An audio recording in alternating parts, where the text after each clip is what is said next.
Merci, Pasteur Paul. Merci.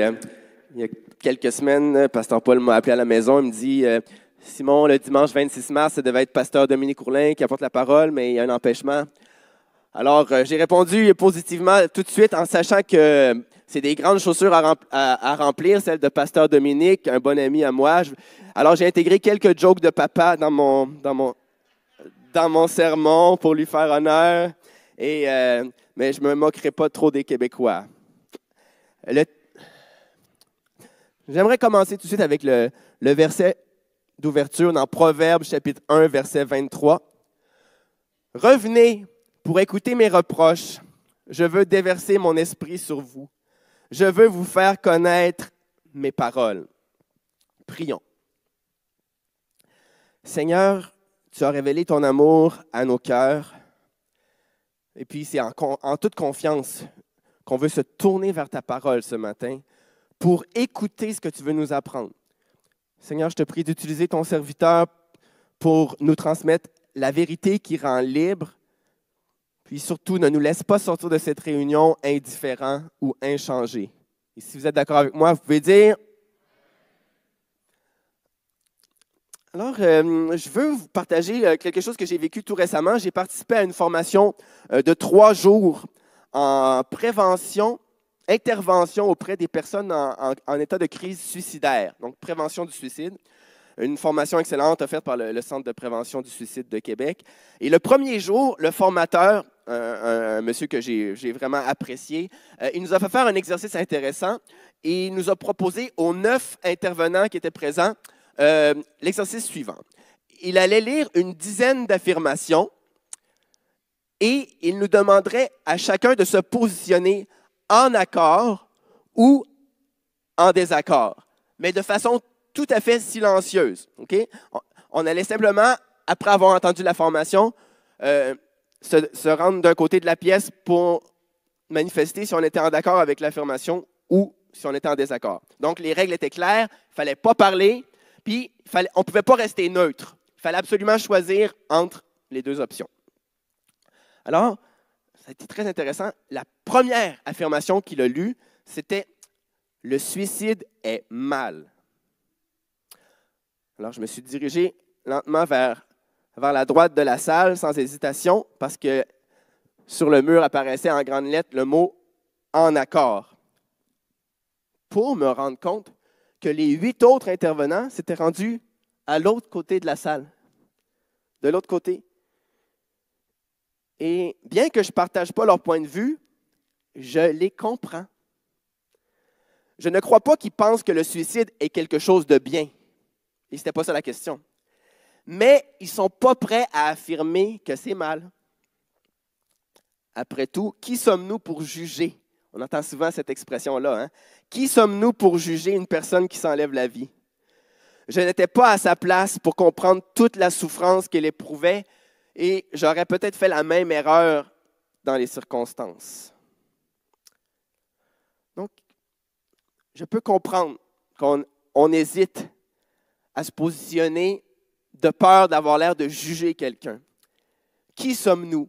Mais on va répondre à la question, qui sommes-nous?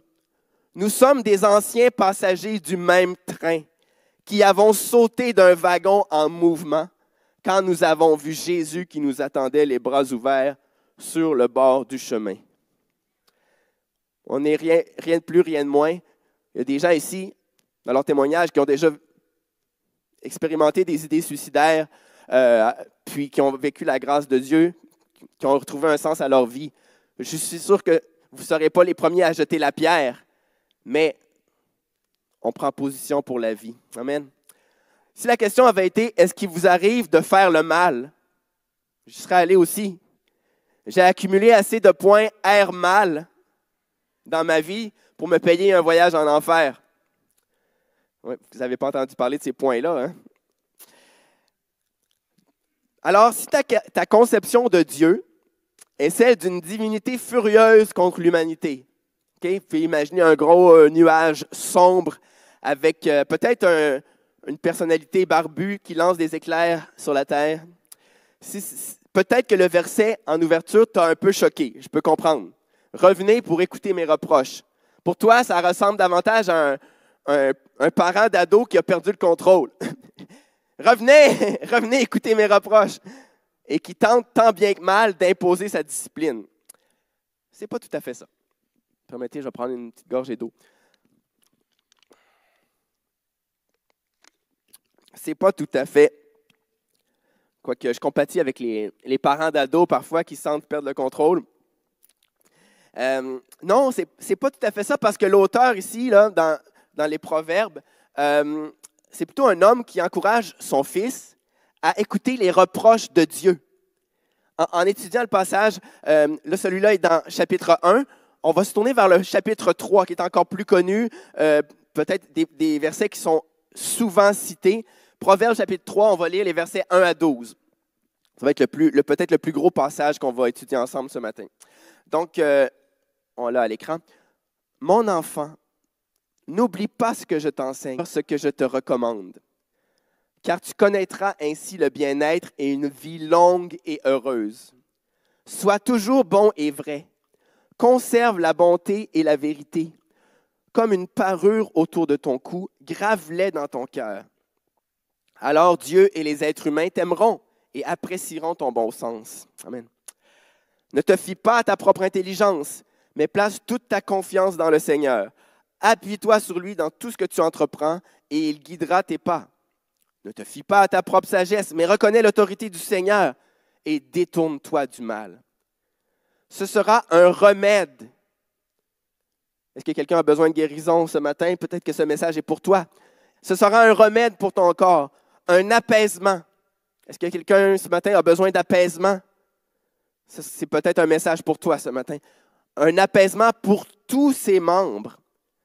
Honore le Seigneur en lui offrant une part de tes revenus. Donne-lui le meilleur de tes récoltes. Alors tes greniers seront remplis de blé et tes tonneaux déborderont de vin. Mon enfant, ne méprise pas les avertissements du Seigneur et ne dédaigne pas ses reproches. Car le Seigneur réprimande celui qu'il aime, tout comme un père réprimande l'enfant qu'il chérit. Sans regarder dans vos Bibles, sans regarder dans vos applications, de toute façon, la réponse n'est pas à l'écran. Pouvez-vous me dire ce qu'il faut attacher à nos cous et écrire sur la table de notre cœur? Je vous laisse quelques secondes pour y penser. Moi, si j'avais été à votre place, j'aurais été tenté de répondre « les commandements de Dieu ». Mais ce n'est pas tout à fait ce qui est écrit au verset 3. Ah, merci. Ça, c'est verset 3. Oui. « Sois toujours bon et vrai. Conserve la bonté et la vérité. » Donc, autour de ton cou, gravé sur ton cœur.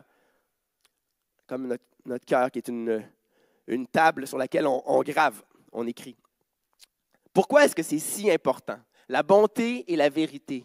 Alors, je me suis posé la question, j'ai médité et je vous fais part de ce que j'ai retenu, j'ai découvert. Encore dans le livre des Proverbes, au chapitre 16. Pourquoi est-ce que c'est si important, la bonté et la vérité? Juste un exemple. Par la bonté et la vérité, on peut réparer un tort.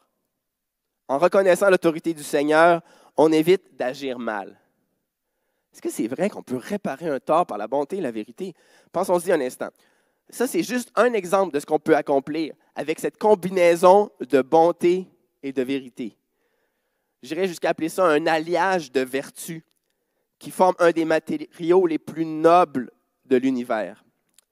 Il peut nous permettre de réparer un tort, de faire amende honorable, de faciliter la réconciliation après qu'on a blessé quelqu'un. Bon, naturellement, il aurait été préférable de ne pas mal agir en premier lieu. Ce que l'auteur ne manque pas de souligner ici, en deuxième partie du verset. Notre foi en Dieu nous motive à peser nos paroles, pas vrai? À mesurer nos gestes. Mais quand par mégarde nous avons causé du tort à quelqu'un, voire nui à notre témoignage chrétien, la bonté et la vérité sont là, toujours disponibles. J'aurais pu vous donner tellement d'autres exemples de ce principe. Il apparaît maintes et maintes fois du début à la fin des Écritures, comme un fil doré qui vient servir de reliure à notre foi, la bonté et la vérité. Voyons si vous le reconnaissez dans le passage clé de l'Évangile qu'on va lire dans Jean, chapitre 1. Jean 1, versets 14 à 17, nous dit « Celui qui est la parole, le Logos, est devenu un homme, et il a vécu parmi nous, plein de grâce et de vérité. Nous avons vu sa gloire, la gloire que le Fils unique reçoit du Père. » Bon, le verset suivant nous parle de Jean-Baptiste. Passons au verset 16 qui dit « Nous avons tous reçu notre part des richesses de sa grâce. Nous avons reçu une bénédiction après l'autre. Dieu nous a donné la loi par Moïse, mais la grâce et la vérité sont venues par Jésus-Christ. » Vous remarquez la répétition, verset 14, verset 17. Plein de grâce et de vérité. La grâce et la vérité sont venues par Jésus-Christ. On n'enlève rien à Moïse. Moïse, qui est l'auteur des 5 premiers livres de la Bible, la loi, les 10 commandements qui ont été transmis par le Seigneur. On n'enlève rien à Moïse, mais les commandements de Dieu sont justes. Après tout, ils éclairent notre conception du bien et du mal. Donc, c'était nécessaire. Mais ils ont pris une toute autre saveur maintenant que Jésus est entré dans notre vie. Les commandements de Dieu ont pris une toute autre saveur maintenant que Jésus est venu dans notre vie. Peut-être à main levée, qui a expérimenté la grâce et la vérité en Jésus ici? Là, quelques mains se lèvent. Dernièrement, des personnalités sportives ont été dénigrées dans les médias après avoir pris position pour des valeurs chrétiennes. Je ne rentrerai pas dans les détails. Ce n'est même pas nouveau comme phénomène. Puis, je sais qu'il ne faut pas s'en surprendre. D'ailleurs, le Seigneur lui-même nous a dit que s'ils ont traité le maître de cette façon, à combien plus forte raison vont-ils traiter ses disciples si on marche dans ses pas? Donc, de vivre de la moquerie, du dénigrement, bon, ce n'est pas surprenant. Mais j'ai quand même un pincement au cœur quand je vois des chrétiens se faire traiter de sans-cœur. Je ne peux pas m'empêcher de me mettre à leur place parce que je suis chrétien et j'œuvre dans un milieu séculier, non chrétien, et parfois j'ai eu à prendre position pour ma foi ou les valeurs chrétiennes et ce n'était pas toujours populaire. Je ne me suis pas nécessairement attiré la faveur ou l'admiration des autres par ma prise de position. Alors, oui, je compatis. Un pincement au cœur, c'est le moins qu'on puisse dire. Comment le nom de Jésus a-t-il pu devenir pour ces gens synonyme de dureté et de duplicité? Ce n'est pas le Seigneur que je connais. Comment est-ce que les gens peuvent avoir associé le nom de Jésus, la foi chrétienne, l'Église, à une attitude de dureté, de duplicité, d'hypocrisie? Mais sûrement quelqu'un de très mal intentionné derrière tout ça. On sait que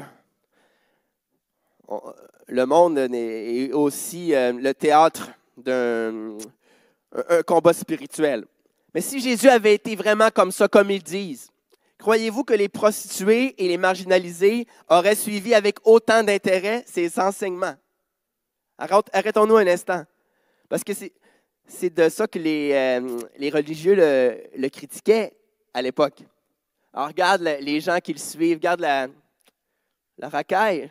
Je ne sais pas si c'est le bon terme, mais il y avait sûrement un mot en araméen pour, justement, pour dénigrer, pour rabaisser les gens qui suivaient Jésus. Ces personnes marginalisées ou peut-être de mauvaise vie, ils étaient attirés par l'enseignement de Jésus. Donc, il va y avoir autre chose que de la dureté et de l'hypocrisie. J'en viens à la deuxième moitié de mon message. Vous vous rappelez l'exhortation d'un père à son fils dans le livre des Proverbes? On l'a lu tout à l'heure. Et là, je me concentre sur les derniers versets du passage. Versets 11 et 12 nous dit « mon enfant, ne méprise pas les avertissements du Seigneur et ne dédaigne pas ses reproches. Car le Seigneur réprimande celui qu'il aime, tout comme un père réprimande l'enfant qu'il chérit. » Comment le Seigneur nous corrige-t-il? Ça, c'est une question que je me suis posée à plusieurs reprises dans les derniers mois. Parce que, bon, c'est biblique, on le lit dans les Écritures, mais est-ce qu'on le vit? Seigneur, c'est quand même une question importante. Si, Seigneur, tu es pour me corriger et que j'ai une relation avec toi, j'aurais intérêt à savoir, à reconnaître les moments où tu me corriges. Parce que sinon, je vais passer à côté de quelque chose d'assez important. Alors, j'aimerais vous proposer 3 façons que je décèle dans les Écritures, 3 façons dont le Seigneur nous corrige, nous, ses enfants. Tout d'abord, en lisant sa parole. Si vous prenez des notes, écrivez ça, ça va probablement être mes 3 points du message. Là. Donc, 1, en lisant sa parole. 2, par les chuchotements de son esprit. Puis 3, par les blessures de son Fils Jésus. Donc, 3 façons dont le Seigneur nous corrige. Je répète, 1, en lisant sa parole. 2, par les chuchotements de son esprit. Puis 3, par les blessures de son Fils Jésus. Donc, cette première façon, on la retrouve dans l'Épître de Jacques, au chapitre 1. Jacques 1, versets 22 à 25. Cette fois, je lis dans la seconde 21. « Mettez en pratique la parole. » Verset 22. « Mettez en pratique la parole et ne vous contentez pas de l'écouter en vous trompant vous-même par de faux raisonnements. En effet, si quelqu'un écoute la parole et ne la met pas en pratique, il ressemble à un homme qui regarde son visage dans un miroir et qui, après s'être observé, s'en va et oublie aussitôt comment il était. Mais celui qui a plongé les regards dans la loi parfaite, la loi de la liberté, et qui a persévéré, celui qui n'a pas oublié ce qu'il a entendu, mais qui se met au travail, celui-là sera heureux dans son activité. Combien d'entre vous souhaitez être heureux dans votre activité? Il y a quelques amen, mais je suis pas mal sûr que ça fait consensus. La première façon de nous corriger peut se manifester quand nous écoutons la parole de Dieu et que nous plongeons les regards dans la Bible. Donc, c'est l'idée ici qu'on n'est pas inchangé lorsqu'on s'attarde sincèrement à lire la Bible. On se reconnaît. On reconnaît peut-être des aspects moins reluisants de notre personnalité ou de notre caractère. Et ça nous amène à nous mettre à l'œuvre, à nous mettre au boulot. Bon, une petite anecdote amusante de l'époque où je travaillais au Café Rencontre. Il y en a quelques-uns qui m'ont connu à cette époque-là, à la soupe populaire, au centre-ville. Bon, c'était dans mon jeune temps, là. Dans mon jeune temps, vous allez dire, il y a quel âge, ce gars-là? Je travaillais à temps partiel. Ça va vous donner une idée de mon âge. Quand j'ai commencé à travailler à la soupe populaire, je gagnais 7 $ de l'heure et c'était légal.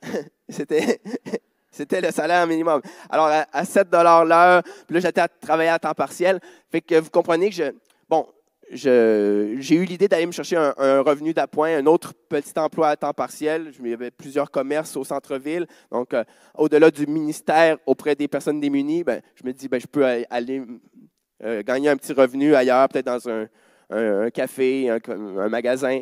Donc, cet après-midi-là, je m'étais imprimé des CV, puis j'allais distribuer des CV pour essayer de me trouver un emploi.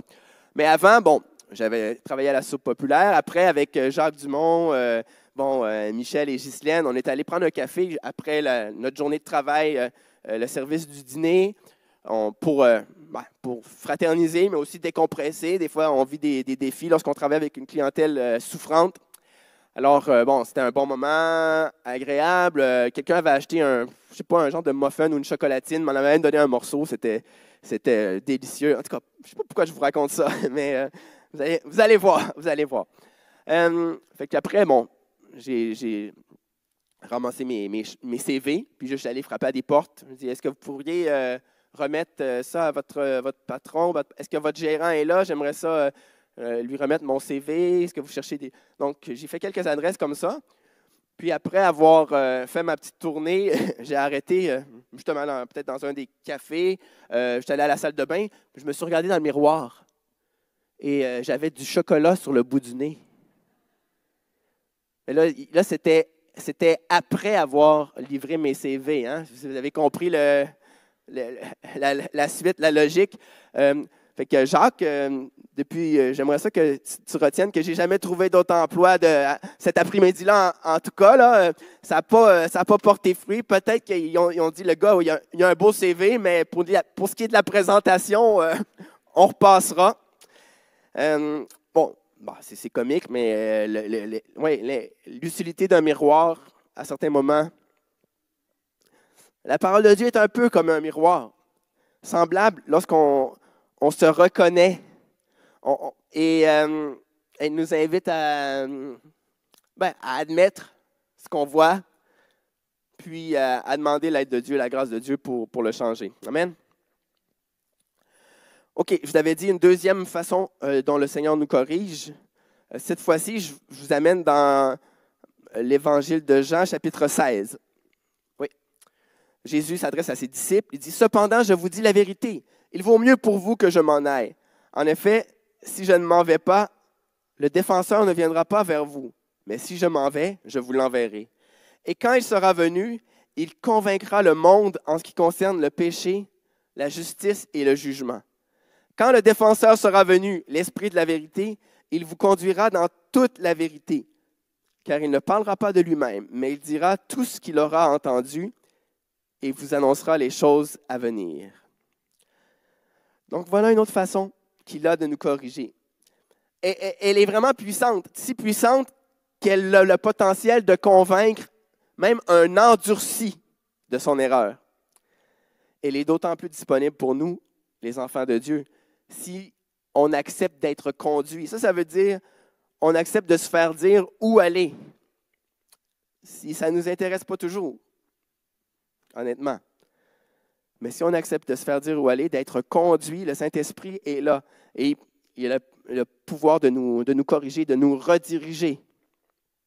Moi, une des façons que le Seigneur me corrige, c'est quand je relis ce que j'ai écrit. Un texto, un courriel ou même une prédication. Et je me rends compte en le relisant que c'est rempli d'orgueil ou que c'est potentiellement blessant.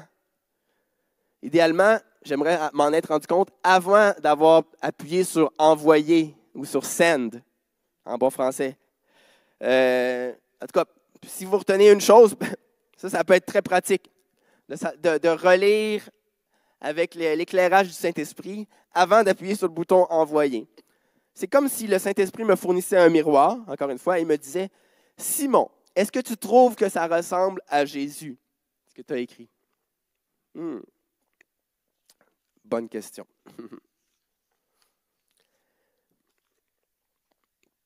Et j'aimerais vous laisser avec ce verset qui, selon moi, révèle la façon la plus fascinante avec laquelle Dieu nous corrige. On va la lire d'abord dans la Sommeur. C'est Psaume 26, verset 3. Dans la Sommeur, il nous est dit « Je garde ton amour présent à mon esprit et je conduis ma vie selon ta vérité. » Je garde ton amour présent à mon esprit et je conduis ma vie selon ta vérité. La plus récente traduction en français courant va le dire ainsi. « J'ai devant les yeux les marques de ta bonté. Je me conduis selon ta fidélité. » Donc, la nouvelle traduction en français courant a bien rendu la poésie hébraïque en plaçant les marques de sa bonté devant nos yeux. C'était vraiment dans le texte original cette idée de placer sa bonté, son amour devant nos yeux. Puis moi, je ne peux pas m'empêcher de voir ici la preuve visible et tangible de son amour. Et pour nous, on le sait qu'il a été manifesté au vu et au su du monde entier sur la croix de Golgotha. Les blessures de Jésus sont un gage de sa bonté, mais d'une façon que je ne saurais pas vous expliquer. Ils sont aussi la correction pour nos fautes et nos rébellions. Et c'est ici la troisième façon dont Dieu nous corrige, et c'est inconcevable. Il nous corrige par les blessures de son Fils Jésus. Dans Ésaïe 53, On n'ira pas lire, mais il y a le portrait du serviteur souffrant. Et finalement, le prophète nous révèle que ses blessures, son martyre, c'était rien de mérité chez lui, mais c'était pour nos fautes, pour nos péchés qui subissaient l'infamie, qui subissaient l'impensable. Et si seulement on cultivait cette conscience que les blessures de Jésus sont non seulement une preuve de son amour, mais sont aussi notre correction. La correction pour nos fautes, pour nos rébellions. Je pense que ça a le pouvoir de nous changer réellement. Bon, en terminant, si vous reteniez qu'une chose de ce message, c'est l'idée que la correction de Dieu est bonne et véritable. Okay. Une chose est claire, elle est sûrement moins douloureuse que la séparation d'avec Dieu. Donc, si on a le choix entre les deux, Seigneur, accorde-moi ta correction. Cette correction se présente discrètement dans notre lecture de la Bible, dans notre relation avec le Saint-Esprit, puis dans les blessures de Jésus-Christ crucifié pour nos péchés. Et je me plais à imaginer l'impact que ça aura dans nos vies, même dans la vie des non-croyants qui nous entourent. Je peux même entendre l'une de ces personnes s'exprimer ainsi. Quand je suis avec des chrétiens, je me sens aimé. À bien y penser, je ne crois même pas que je serais plus aimé si je devenais comme eux. Amen. Amen. Je vais la relire. Quand je suis avec des chrétiens, je me sens aimé. À bien y penser, je ne crois même pas que je serais plus aimé si je me convertissais et que je devenais comme eux. Amen. Que le Seigneur nous fasse découvrir son amour inconditionnel de plus en plus. Merci tout le monde. Que Dieu vous fortifie, vous bénisse.